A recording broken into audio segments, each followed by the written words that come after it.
Ja, goddag. Nu har vi jo arbejdet med linjens ligning i et stykke tid, så nu vil jeg prøve at lave en lille anordning her i GeoGebra, hvor vi kan bestemme to linjers skæringspunkt.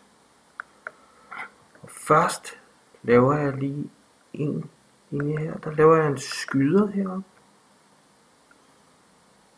Den kunne vi kalde A.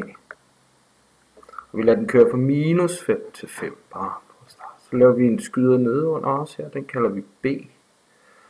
Og så genkender vi jo allerede noget, som vi har været inde på. Nemlig at linjens ligning er givet ved y lig med A gange x plus B. Hvor A er hældningskoefficienten og B er skæringen med y-aksen. Men vi kunne også have en anden linje, og den kunne vi lægge her med en skyder her, og der kunne vi kalde hældningskoefficienten for D, og vi kunne kalde dens skæring med y-aksen for E, og så kunne vi kalde den linje y lig med D gange x plus E. Super. Og så kunne vi jo sige, ups, jeg har min første linje, og den kunne hedde 2x plus 2. Vi ser her, der kan I se den. Den står til C. Og så kunne vi have en anden linje, og den kunne vi have, den hed minus x plus, hvad skal vi sige, plus 5 måske. Skal vi tage helt op i det? Yes. Godt.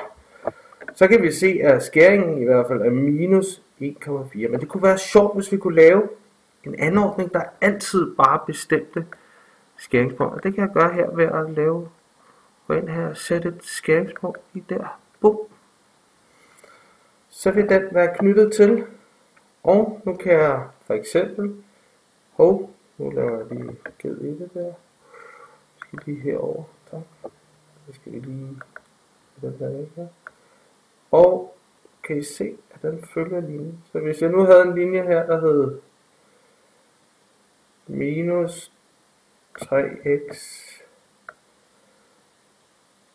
minus plus 3. Okay. Der. Og minus en halv x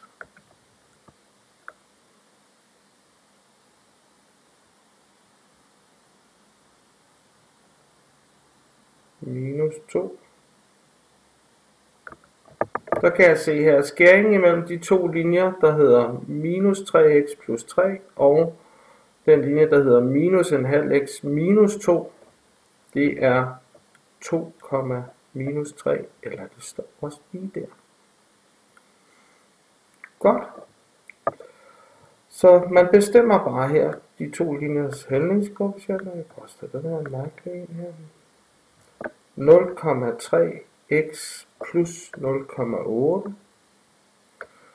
Hvor skærer den minus 1,1x